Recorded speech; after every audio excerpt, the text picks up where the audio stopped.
नमस्ते मित्रों, कथा निधि चैनल पर आपका बहुत बहुत स्वागत है। हमारी आज की कहानी का नाम है अहंकार। कहानी अच्छी लगे तो ज़रूर लाइक कीजिएगा। कहानी में एक लड़की है जो गरीब परिवार की है और एक लड़का है जो अमीर परिवार का है। लड़के को लड़की भा जाती है, शादी भी हो जाती है, लेकिन हर जगह लड़की का इन्फीरियरिटी कॉम्प्लेक्स यानी कि अपने आप को कमतर समझने वाला भाव उसके ऊपर हावी रहता है और उस वजह से वो अपने अहंकार को बढ़ाती जाती है। इस अहंकार का क्या परिणाम होता है? क्या उसका परिवार दुखी रहता है, प्रसन्न रहता है? और अंत क्या होता है उसके अहंकार का? चलिए सुनते हैं कहानी में अहंकार। कहानी कोई भी हो, उसका अंत नायक नायिका के मिलन में होना चाहिए। भले ही उनका पूरी कहानी में लड़ाई झगड़ा बेबनाव चलता रहे, लेकिन एंड में तो वो मिलने ही चाहिए। जैसे कि एक नदी होती है, चाहे जितनी टेढ़ी मेढ़ी बहती रहे, लेकिन जाती आखिर वो सागर से मिलने ही है। बिल्कुल वैसे ही हर कहानी का अंत वैसे ही होता है तो बड़ा अच्छा लगता है, और वैसा नहीं होता है तो पाठक को बुरा जरूर लगता है। कथाओं का अंत भले ही नायक और नायिका के मिलन पे होता है, लेकिन प्रत्यक्ष में हमेशा ऐसा नहीं होता, बल्कि इसके उल्टा ही होता है। जब नायक और नायिका का विवाह होता है, उसके बाद ही उनके जीवन की असली कहानी शुरू होती है। उनके आपस के संघर्ष की कहानी शुरू होती है। जिस पल वे दोनों एक होकर विवाह सूत्र में बंधते हैं, उसी पल उन्होंने अब तक जो सपने संजोए थे, वे सब सपने सच होते हैं या नहीं होते हैं, लेकिन नायक नायिका जरूर जमीन पर आ जाते हैं। उन्हें वास्तविक परिस्थिति का भान होता है, सपनों की दुनिया से बाहर निकलते हैं। वैसे देखा जाए तो विवाह ये एक नेवर एंडिंग, कभी खत्म न होने वाली कहानी है। अब देखिए हमारे हीरो और हीरोइन, हमारी कहानी के नायक नायिका को। प्रिया का जब रिश्ता हुआ तो सब लोग उस रिश्ते की तारीफ करते नहीं थकते थे। कोई जब भी मिलता तो यही कहता, प्रिया को एकदम सोने जैसा रिश्ता मिला है। और ऐसा सुंदर रिश्ता मिले, इसी लायक प्रिया थी भी। उसका सोने जैसा रंग, छरहरी काया, घुटनों तक लंबे बाल और नाक नक्श मनमोहक। यूं कहो कि कहीं नाम रखने की जगह नहीं थी। सोने पे सुहागा ये कि वो पढ़ी लिखी थी, बीए पास। उसे चित्रकला में अच्छा ज्ञान था, पेंटिंग कर लेती थी। उसका गला सुरीला था, संगीत की काफ़ी परीक्षाएं पास कर चुकी थी वो। उसकी चारों बहनों में वही सबसे अच्छी थी। उसके माता पिता बड़े अभिमान पूर्वक कहते थे, हमारी प्रिया का तो क्या है, कोई भी अच्छा घर वर उसे यूं ही हंसते हंसते मिल जाएगा। और उनका कहना था भी सही। प्रिया को कोई भी रिजेक्ट नहीं करता था। जब भी कोई लड़के वाले आते तो उसे देखते ही सब वहीं बैठक में ही कह देते, वाह वाह, बहुत प्यारी लड़की है, एकदम देखते ही पसंद। और तारीफ के स्वर में अपनी गर्दन हिला देते, हाँ मैं। इसके बाद में बैठक होती दान दहेज लेन देन आदि के। प्रिया के पिता के पास में देने को कुछ न था सिवा इस असाधारण सुंदरी कन्या के। जब वे दहेज देने में अपनी असमर्थता जाहिर करते तो वहीं रिश्ते की बैठक भंग हो जाती, रिश्ता आगे ना बढ़ पाता। इनमें कुछ लोग ऐसे भी हुआ करते थे जो सीधे सीधे दहेज की रकम कम है ये न कह के कहते लड़के लड़की के कुंडली नहीं मिल रही है, कुछ गुण कम पड़ रहे हैं। कोई लावण्यवती लड़की अगर पसंद आ जाए तो केवल कन्या और नारियल के साथ उसे स्वीकार करने वाले लोग पुराने जमाने में होते भी होंगे, लेकिन आज के जमाने में तो नहीं है। आज के जमाने में लड़की को केवल हल्दी से उसके हाथ पीले करके काम नहीं बनता, बल्कि उसके हाथों में सोने के कंगन, गले में सोने का हार, कानों में सोने की बालियां होना बहुत ज़रूरी है। और ये तो कम से कम है, इससे ज़्यादा की भी उम्मीद करते हैं लोग। लड़का भले ही लड़की के चेहरे पर लट्टू हो जाए, लेकिन लड़के का बाप वो लड़की के पिता की सांपत्तिक स्थिति का अंदाज लेने में जुटा रहता है। और केवल सौंदर्य से गृहस्थी नहीं चलती, गृहस्थी चलाने के लिए उसके साथ में पैसे की भी जरूरत होती है। पिता की इस राय से बेटा भी अंदर ही अंदर सहमत होता ही है। प्रिया की बड़ी बहन के विवाह में उसके पिता ने जो कर्जा लिया था और जो खर्चा हुआ था अभी वही कर्जे की किस्तें पूरी भरी नहीं गई थी।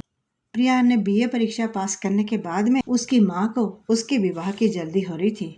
उनका कहना भी सही था, एक बार लड़की की उम्र ज़्यादा हो जाती है तो फिर लड़की को दुहेजू लड़कों को ही दिखाना पड़ता है। प्रिया के लिए बहुत सारे रिश्ते देखे गए, लेकिन दहेज के अभाव में सारे रिश्ते हाथ से निकल गए। गोपीनाथ वाला रिश्ता भी ऐसे ही दहेज के अभाव में ही टूट गया था। गोपीनाथ जब प्रिया को देखने के लिए गया था तो अपने साथ 2-3 अपने मित्रों को भी लेकर गया था। उसके मित्रों में उसका एक मित्र संजीव भी था। संजीव ने जब प्रिया को देखा तो देखता ही रह गया। उसने ऐसा अनुपम सौंदर्य पहले कभी देखा ही नहीं था। उस समय प्रिया ने एक गाना भी गा के सुनाया था। आहा, क्या उसके सुर थे और क्या उसका गले की सुरीलापन, और चित्र तो उसने कितने सुंदर बनाए थे, एकदम सजीव से लगते थे। संजीव ने मन में सोचा, गोपीनाथ वाकई बड़ा भाग्यशाली है जो उसे इतनी सुंदर, इतनी गुणी, इतनी कला संपन्न लड़की पत्नी के रूप में मिलने वाली है। लेकिन नहीं, गोपीनाथ इतना भाग्यशाली नहीं निकला। दहेज के अभाव में वो रिश्ता वहीं टूट गया और गोपीनाथ ने एक अच्छा खासा दहेज देने वाली साधारण सी दिखने वाली लड़की को अपनी पत्नी के रूप में चुन लिया। गोपीनाथ ने प्रिया के रिश्ते को ठुकरा दिया है, दहेज के अभाव में ही सही। ये सुनकर संजीव ने राहत की लंबी सांस खींची। वैसे देखा जाए तो संजीव का विवाह इससे काफी पहले हो जाना चाहिए था, क्योंकि इस रिश्ते पर कई एक वधू पिताओं की नजर थी और वाकई रिश्ता था भी ऐसा। संजीव देखने भालने में लंबा और सुदर्शन। उसके पिता शहर के धनी मानी वकील थे। इकलौता बेटा, एक ही बहन। बहन उससे 4-5 साल बड़ी। विवाह उपरांत अपने परिवार में बड़े सुख से रह रही थी। पिता ने वकालत में ढेर सा पैसा कमा के रखा था, नाम भी कमा के रखा था। शहर में उनका बहुत बड़ा बंगला था जिसके आसपास बहुत खूबसूरत बाग बगीचा। शहर से लगी हुई उनकी बहुत बड़ी जमीन थी जिसमें कुछ जगह पर अंगूर के बाग थे और कुछ जगह बड़े फलों के वृक्ष भी थे। संजीव भी बीए पास था और कुछ समय के बाद में उसने तय कर रखा था कि वो भी वकालत की परीक्षा पास करेगा। उसके लिए कई रिश्ते आ रहे थे, लेकिन लड़की के बारे में माँ बाप और बेटा इन तीनों की राय एक मत नहीं हो पा रही थी कि जितना दहेज मैंने दामाद के लिए दिया बेटी की शादी में, कम से कम उतना ही दहेज मेरे बेटे के लिए भी आना चाहिए। दामाद से मेरा बेटा किसी भी दृष्टि से कम नहीं है। माँ का कहना था, लड़की कैसी भी हो, लेकिन मेरे घर में जब वो आएगी तो मेरे घर की सारी परंपराओं रीति रिवाजों का निर्वाह करने वाली होनी चाहिए। इस बंगले, इस बाग बगीचे और इस धन संपत्ति, इन सबकी वह भावी स्वामिनी है। ये समझ रखकर उसने इस घर में कदम रखना चाहिए कि वह इस घर की कुलवधू बनने जा रही है। संजीव का कहना था, लड़की सुंदर होनी चाहिए और पढ़ी लिखी होनी चाहिए। एक पढ़ी लिखी लड़की ही अपने घर की देखभाल और अपने कुल की रीति परंपराओं का निर्वाह बहुत अच्छे तरह से करने की समझ रखती है। लेकिन तीनों की अपेक्षाएं, तीनों की एक्सपेक्टेशन एक ही जगह पूरी हो जाए, ऐसा रिश्ता अभी तक उनके सामने आया नहीं था। जहाँ कोई वधू पिता मालदार था और खूब सारा दहेज देने के लिए तैयार था, वहाँ ये बात समझ में आती थी कि वधू पिता अपने सामान्य से दिखने वाली लड़की को इनके गले बांधने के लिए दहेज का लालच दे रहा था। संजीव ने तो प्रिया को देखने के बाद में मन ही मन पक्का कर लिया। पक्का क्या कर लिया, बल्कि उसने तो अपने मन में दृढ़ प्रतिज्ञा ही कर ली कि अगर शादी करूंगा तो इसी लड़की से, वरना आजीवन कुंवारा ही रहूंगा। प्रतिज्ञा करना तो आसान था, लेकिन उसके कठोर पिता को समझाना बहुत कठिन था। उसने अपनी दीदी को पत्र लिखकर अपनी समस्या बताई। उसे अपनी बात अपने माता पिता के गले उतरवाने की जिम्मेदारी डाली। दीदी माँ से मिलने के बहाने से घर आ गई। 4 दिन रुकी। भाई बहन ने आपस में एक विचार कर लिया। दीदी ने पहला कदम माँ की तरफ बढ़ाया। उसने माँ को समझाया, अपनी बातों में पटा भी लिया। माँ ने बेटे से पूछा, संजू, क्या वाकई लड़की इतनी खूबसूरत है? संजू उत्साह में आकर बोला, खूबसूरत? अरे माँ, बहुत खूबसूरत है। अभी तक जितनी भी लड़कियां देखी या लड़कियों के फोटो देखे, उन सब से ये 100 गुना खूबसूरत है। तो कितनी पढ़ी लिखी है रे वो। बीए पास है माँ। उसे चित्रकला, पेंटिंग, गायन अच्छा आता है। अगर तुम उसके बनाए चित्र देखोगी, उसका गाना सुनोगी तो तुम खुश हो जाओगी। माँ ने मुस्कुराते हुए पूछा, क्यों संजू, लड़की की उम्र क्या है? होगी कोई 24-25। 24-25 यानी तुम्हारे बराबरी की हुई। ज़्यादा से ज़्यादा 1 आध साल का अंतर होगा। नहीं, मुझे ये रिश्ता बिल्कुल मंजूर नहीं। इतनी बड़ी लड़की मुझे बहू के रूप में नहीं चाहिए और इतनी पढ़ी लिखी भी नहीं चाहिए। अरे माँ, क्यों? इसलिए कि बड़ी उम्र की लड़कियां ससुराल में जाकर ससुराल के सांचे में नहीं ढल सकती। वे ससुराल की रीति रिवाजों को अपनाने में बहुत कठिनाई अनुभव करती हैं। और दूसरे, अगर लड़की बड़ी हो, बराबरी की हो, तो वह पति का सम्मान नहीं करती। उम्र में 5-6 वर्ष का अंतर तो होना ही चाहिए। इससे लड़की अपने आप ही अपने से बड़े पति का मन ही मन आदर करती है, उससे थोड़ी दबके भी रहती है। संजू ने चिढ़कर कहा, और अगर बराबरी की हो तो क्या वो पति का निरादर करती है? बेटा, मैं तो इस गांव खेड़े में ही पल के बड़ी हुई हूँ। मेरी जिंदगी यहीं गई है, ये सब मैं नहीं जानती। माँ की बात काटते हुए संजय बोला, अरे माँ, तुम बिल्कुल फिक्र मत करो। वो जितनी सुंदर है उतनी ही कलाकार भी है। और तुम्हें मालूम है, कलाकार गुणवान होते हैं। बेटे की बात सुनकर माँ समझ गई कि अपने बेटे का चित्त उस लड़की ने हरण कर लिया है। हंसते हुए बोली, ठीक है बेटा, अगर तुझे पसंद है तो कोई बात नहीं। संजीव ने अधीरता से कहा, अरे माँ, ठीक है क्या? अभी तो शुरुआत भी नहीं हुई, अभी तो पूरी जंग लड़नी बाकी है। उसने इशारे से अपने पिता के कमरे की तरफ उंगली दिखाई। तू क्या कहना चाहता है? ठीक से बोलना। अरे माँ, पिताजी की सम्मति बाकी है ना। वो काम तुम्हें करना है, उनसे सम्मति प्राप्त करने का। बेटे की बात सुनकर माँ गंभीर हो गई। फिर बोली, ठीक है, कोशिश करती हूँ। जब बेटे की बात पिता के कानों तक माँ ने पहुँचाई तो वो इस प्रस्ताव को सुनते ही चिढ़ गए। कृष्णकांत जी की बेटी क्या बुरी है? देखिए जी, मैं उस लंगड़ी लड़की को अपनी बहू के रूप में इस घर में कभी स्वीकार नहीं करूँगी। और अगर आपने बेटे संजीव की देखी हुई लड़की को नापसंद कर दिया, मना कर दिया, तो इस बात को जानकर रखिए कि संजीव ने कह दिया है कि वो फिर दोबारा किसी रिश्ते को देखेगा नहीं और शादी भी नहीं करेगा। करेगा तो उसी लड़के से शादी करेगा। कहने दो, उसे क्या समझता है? उसे नहीं समझता, हमें तो उसका स्वभाव समझता है ना। हम तो हमेशा से देखते आए हैं, वो जो कह देता है वो उसी पर अटल रहता है। पिता समझ गए कि कुछ भी कहना बेकार है। उन्होंने बात समाप्त करते हुए कहा, ठीक है, होने दो उसकी मर्जी के अनुसार उसका विवाह, लेकिन उसे समझा देना, शादी अपनी मर्जी से कर रहा है।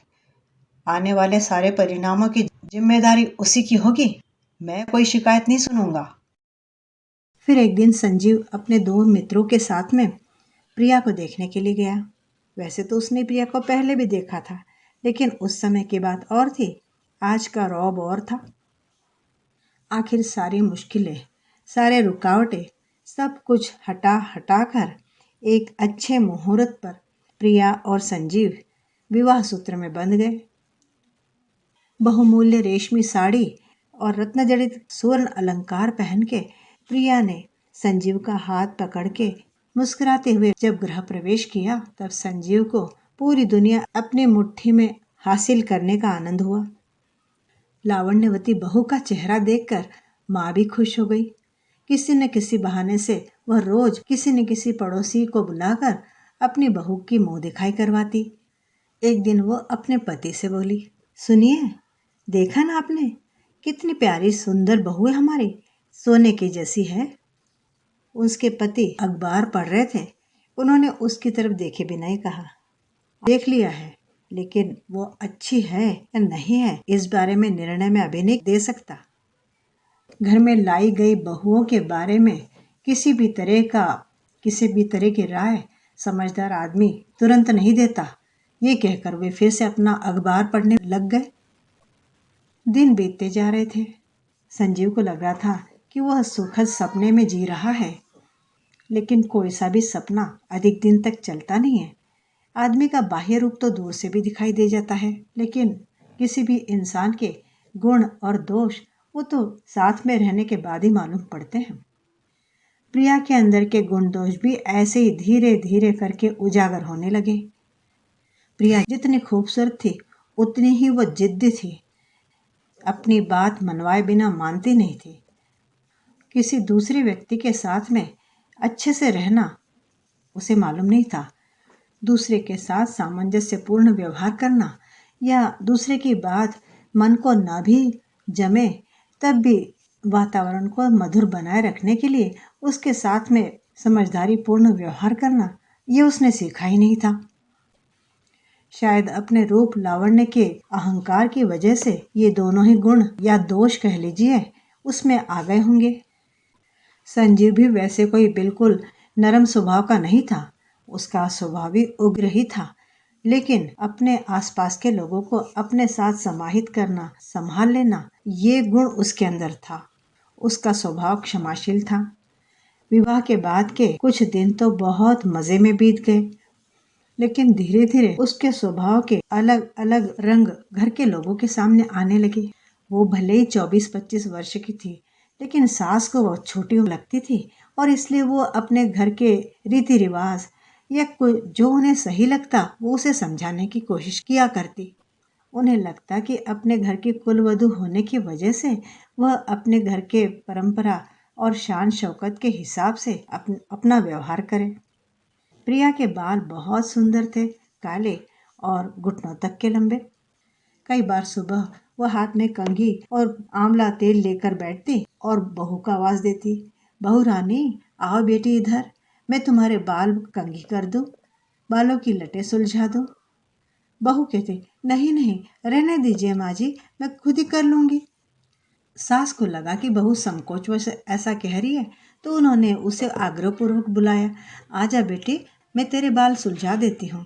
आखिर सास की बात रखने के लिए प्रिया आकर उनके सामने बैठ गई।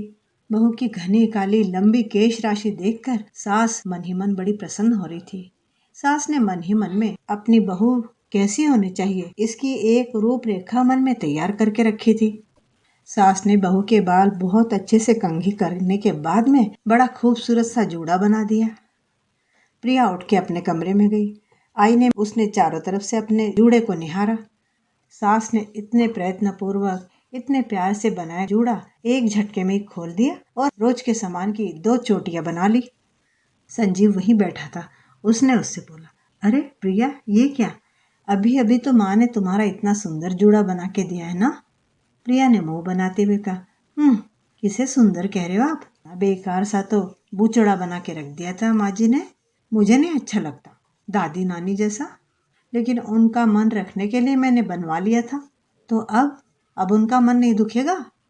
संजू को बहुत जोर का गुस्सा भी आ गया था, खास करके प्रिया ने जिस तरह का मुंह बनाते हुए अपने सास की कौशलता से बनाए गए जूड़े को दादी नानी का है कहकर या बुचड़ा बना दिया कहा, उसके वजह से संजीव क्रोध से उबलने लगा। गुस्से में पैर पटकता हुआ वह बेडरूम से बाहर निकल गया।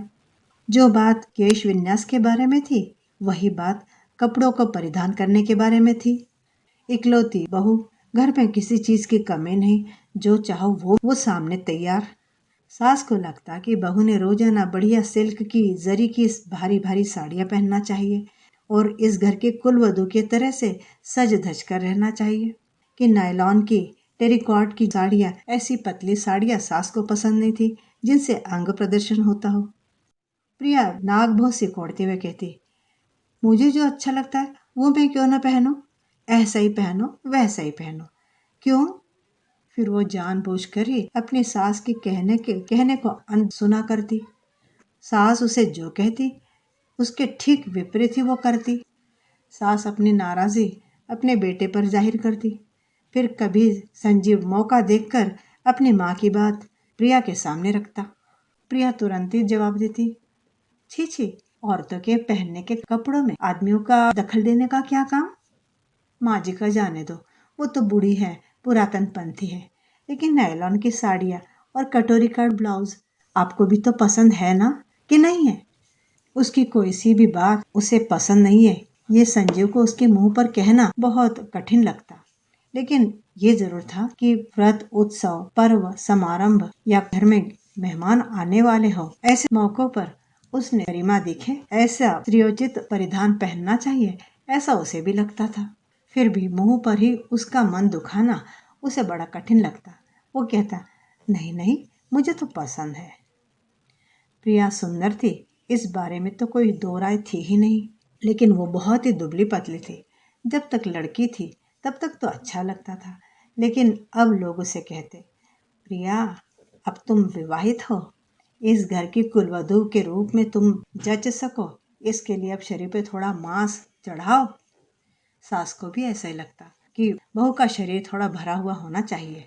वो बहू से कहती, बहू रानी, सुबह शाम दूध लिया करो, घी मक्खन खाया करो, पराठों के साथ में मुरब्बा वगैरह लेके खाया करो, फलों की कोई कमी नहीं, इस घर में किसी चीज की कमी है थोड़ी ना।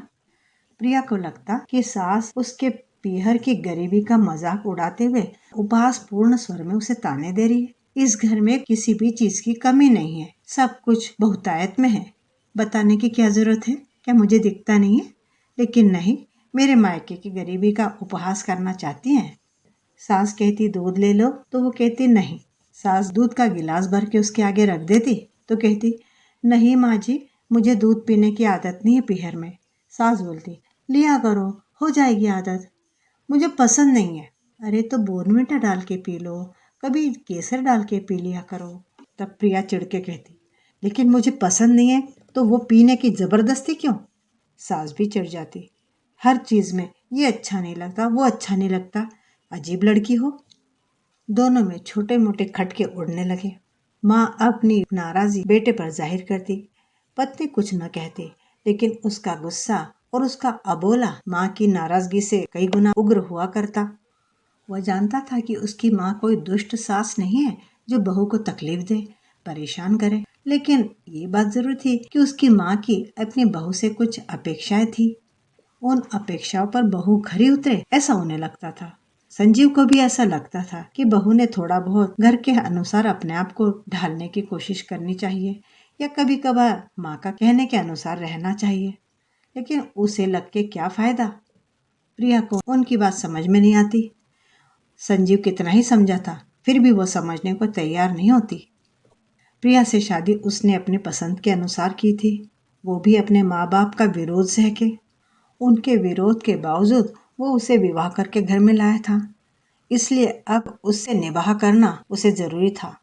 उसके दोषों को गुण मान के चलना होगा। आपस में मियाँ बीवी के भी मतभेद है, ये दुनिया को घर में किसी को भी पता नहीं लगना चाहिए। इसके अलावा कई बार उसे लगता कि प्रिया जो कह रही है वो सही भी होता है। ऐसी कई बातें सोचने के बाद में संजीव ने तय कर लिया था कि उसे किसी के भी पक्ष में किसी की भी तरफ से बोलना नहीं है, न माँ की तरफ से और न बीबी की तरफ से। प्रिया के विरुद्ध की गई माँ की शिकायतें वो सुन लेता, लेकिन प्रिया से कुछ न कहता। प्रिया उसे बहुत पसंद थी, उसके आकर्षण में वह बंधा हुआ था। लेकिन इसके साथ ही संजीव की माता में भी अपार भक्ति थी। घर में चल रही अनबन के बारे में पिता को भी खबर मिलती रहती थी। उनकी आंखों में भी ये सारी बातें आती रहती थी, लेकिन वे इन सभी बातों को नज़रअंदाज कर दिया करते। बहू से वे ज़्यादा बातचीत नहीं करते थे। पत्नी से जब बहू बहू की शिकायत सुनते तो गुस्से में कहते, मेरे मना करने के बावजूद तुमने उसे बहू बनाकर घर में लाया। संजीव उसका मुंह देखकर उसके ऊपर फिदा हो गया। अब जो कुछ होगा उसके परिणाम भुगतने के लिए तुम दोनों तैयार रहना। मुझ तक कोई बात नहीं आनी चाहिए और कोई शिकायत लेकर मत आना। उस दिन से संजीव की माँ ने तय कर लिया कि उनके पास में ना कोई शिकायत लेकर जाना और ना ही उनके सामने बहू के साथ में कोई अनबन होने का मौका आने देना। एक दिन तो सास बहू में जमकर बहस हो गई। बात तो बिल्कुल ही मामूली थी। प्रिया के सिर में दर्द था, उसे एक उल्टी भी हो गई थी, इसलिए वो जाकर अपने बेडरूम में लेट गई थी। बहू की खैर खबर पूछने सासू माँ बेडरूम में गई। बेटी, पित्त बढ़ गया होगा, मैं कुछ चूरन बना के देती हूँ, अभी ठीक हो जाओगी। सिर दर्द कर रहा है तो मैं बाम मल देती हूँ माथे पे। अभी ठीक हो जाओगी, सिर दर्द छू हो जाएगा। नहीं नहीं, हो जाएगा अपने आप ठीक। अरे अपने आप कैसे ठीक हो जाएगा? प्रिया ने कोई जवाब न देकर आंखें मूंद ली और चुपचाप पड़ी रही। सास ने आगे कहा, अरे ठीक है, घर की दवाई ना सही, मैं अभी रामू को भेजकर डॉक्टर साहब से दवाई मंगा लेती हूँ। रामू को मत भेजना, हाँ, मुझे दवाई नहीं चाहिए। अरे नहीं का क्या मतलब है? पित्त और बढ़ जाएगा तब। होने दो, मैं नहीं लूंगी दवाई, मुझे नहीं लेना दवा। सास जानती थी कि उसका जिद्दी स्वभाव कैसा है। एक बार उसने ना कह दिया तो वो ना कभी हाँ में नहीं बदलती थी। फिर कोई चाहे कितना ही समझाए, कितना ही अजीजी से बेजारी से उससे बात करे, उसे समझाने की कोशिश करे, वो नहीं मानती थी। और इस बात से सास चिढ़ती थी। उनका चिढ़ना स्वाभाविक भी था। चिढ़ते हुए बोली, संजू टूर पे गया है इसलिए, वो घर में होता तो मैं तेरे मामले में पड़ती ही नहीं। लेकिन मैं अभी दवा मंगवा के रख रही हूँ, तेरी मर्जी हो तो लेना, नहीं तो मत लेना। रात को संजीव आएगा तो वो मुझे और कुछ सुनाएगा। बस इसी बात को लेकर दोनों में आपस में तू तू मैं बढ़ती बढ़ती बड़ी बहस का रूप ले गई। सास ने कितना ही मनाया, लेकिन वो दोपहर के खाने के लिए उठकर आई नहीं। बस शाम को एक कप चाय लेके फिर पड़ी रही। रात में संजीव घर पे आया। पत्नी को वहां नीचे कहीं न देखकर उसने माँ से पत्नी के बारे में पूछा। माँ ने उसे दोपहर में हुई सारी घटना ठीक से सुना दी। संजीव खाना खाने बैठा तब उसकी माँ ने कहा, बेटा मैं तो मेरी सारी कोशिशें करके हार गई। मैंने तो तेरी पत्नी के आगे हाथ टेक दिए। अब कम से कम तू उसे किसी तरह से मना और उसे भोजन करवा। संजीव भोजन करके ऊपर गया। उसने धीरे से प्यार से उसे आवाज दी, प्रिया। प्रिया जागी रही थी। उसने उसकी तरफ आंखें खोलकर देखा। प्रिया, तुम दिन भर से आज भूखी हो? अभी कैसा लग रहा है तुम्हें? सिर दर्द ठीक है? चलो उठो, थोड़ा कुछ खा लो। उसके बाद सुनते ही प्रिया ने उसे झिड़कारते हुए कहा, नहीं खाना है मुझे खाना। दिन भर से मना कर रही हूँ ना, मुझे कुछ भी खाने की इच्छा नहीं है। टूर से आया हुआ थका हारा संजीव, उसका पहले ही शरीर थका हुआ था। पत्नी का इस तरह का ताव ताव तिरस्कारपूर्ण आवाज में बात करना उसका दिमाग फिरा गया। उसका मन हुआ कि उसे कहे, तो तुम्हारी इच्छा क्या है? क्या करना चाहती हो? सबका दिल तोड़ना? कहे के अनुसार कुछ भी न करना? लेकिन किसी तरह से उसने अपने मन को संभाला। अपने क्रोध को वश में करता हुआ वह पलंग पर उसके पास बैठ गया। प्यार से उसकी पीठ सहलाते हुए बोला, प्रिया, तुम इतनी समझदार हो, इतनी पढ़ी लिखी हो। उसकी बात को बीच से काटते हुए प्रिया चिल्लाई, हाँ, पढ़ी लिखी हूँ, इसीलिए तुम सब लोग मुझे चारों तरफ से दबाने की कोशिश करते हो। दबाने की कोशिश? वो कैसे? वो कैसे? जैसे तुम्हें कुछ मालूम ही नहीं है। इस घर में कुछ भी मैं अपने मन से करने के लिए आज़ाद नहीं हूँ। कोई भी काम मैं अपने मन माफिक नहीं कर सकती। अच्छा, तुम्हारे इच्छा के विरुद्ध क्या होता है? सब कुछ होता है। मैं बाल कैसे बनाऊंगी, मैं कपड़े कौन से पहनूंगी, कब क्या करूंगी, कब क्या खाऊंगी, मैं अपने देह को किस तरह से सजाऊं, इसकी भी आज़ादी मुझे नहीं है। ऐसा कैसे कहती हूँ? ऐसी आज़ादी तो होनी चाहिए हर एक को। लेकिन उस आज़ादी के साथ में तुम्हें एक बात का भी तो ध्यान ज़रूरी है रखना कि तुम अब लड़की नहीं हो, तुम बहू हो। और एक बहू की मर्यादाएं होती है। इस घर की तुम पुत्रवधू हो। पुत्रवधू हो गई तो क्या गुड़िया हो गई? कठपुतली हो गई आप लोगों के हाथों की? आप लोगों को जैसा लगे उस गुड़िया को वैसा नचाए, उसको आपकी मर्जी के अनुसार सजाए धजाए? नहीं, ऐसा नहीं है। बल्कि पुत्रवधू का मतलब है एक नए परिवार में जाकर वहाँ के संस्कार, वहाँ के रीति रिवाज आत्मसात करने वाली एक शक्ति। यानी ऐसी शक्ति ना जो अपना वजूद भूल के और इस घर में ढल जाए। संजीव ने समझाया, प्रिया, घर के लोगों का दिल जीतने के लिए कोशिश करने में क्या हर्जा है? हर्जा है अपने मन को मार कर मैं दूसरों के मनों को जीतने की कोशिश नहीं कर सकती हूँ। संजीव ने उसे एक तरह से चेतावनी देते हुए कहा, और सुनो प्रिया, मेरी माँ का दिल दुखाओगी तुम तो मुझसे बुरा कोई ना होगा। तो फिर अलग घर करो। प्रिया ने तुनकते हुए जवाब दे दिया। उसकी बात सुनते ही गुस्से में भरकर संजीव पलंग से उठ गया। तू तुम ये क्या कह रही हो प्रिया? हमारा विवाह होके अभी 6 महीने तक नहीं हुए और तुम अलग गृहस्थी बसाने की बात करने लगी। तुम्हारी बात किसी हालत में मैं मानने वाला नहीं हूँ। ठीक है, ये कहकर प्रिया ने चादर सिर तक ओढ़ ली और करवट लेके पड़ी रही। संजीव वहां से उठ के सीधे अपनी अभ्यासिका में चला गया। वहां सोफे पर पड़े पड़े उसने सारी रात बिता दी। प्रिया ने अपना सिर तो ढक लिया, लेकिन उसके मन में जो विचारों का बवंडर उठा था उसे वो ढाक न सकी। अपने अहंकारी मन का आवेग उससे संभाला नहीं जा रहा था। कितनी आशाओं से, कितनी उत्साह से मैंने इस घर में कदम रखा था। मुझे लगा था कि मेरा अपना घर होगा, मेरे मन माफिक मैं अपने घर को रखूंगी, मैं जैसा चाहूंगी उसी तरह से अपने मन के मुताबिक रहूंगी। मेरे पीहर में मुझे कुछ भी नहीं मिला था, वो सब मैं यहाँ प्राप्त करूंगी। यहाँ मेरी इज्जत होगी, मुझे सब सम्मान देंगे। लेकिन एक गरीब घर की लड़की बगैर दहेज के इन्होंने अपने घर में लाई। शायद इसीलिए ये लोग मुझसे इतना तुच्छतापूर्ण व्यवहार करते हैं।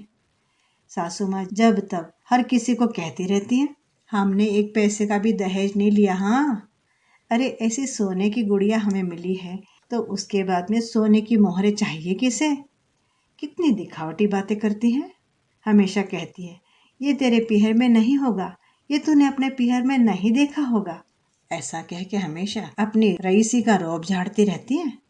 तू इस घर की बहू है, बहू को इस तरह का व्यवहार करना चाहिए, बहू को इस तरह का व्यवहार शोभा नहीं देता, ऐसे ही हमेशा बताती रहती है।